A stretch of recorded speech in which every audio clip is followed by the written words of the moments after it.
इस जगह पर पहुंचते ही आपको कुछ ऐसी आवाज आएगी।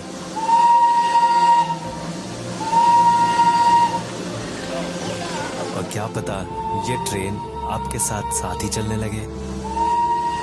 कहीं दूर इन पहाड़ों के ऊपर से झांकती इंडिया की सबसे हाईएस्ट पीक भी दिखेगी। और अगर रास्ते में आपको चाय की खुशबू भी आने लगे तो समझ जाइए आप वेस्ट बंगाल की सबसे खूबसूरत जगह दार्जिलिंग में है।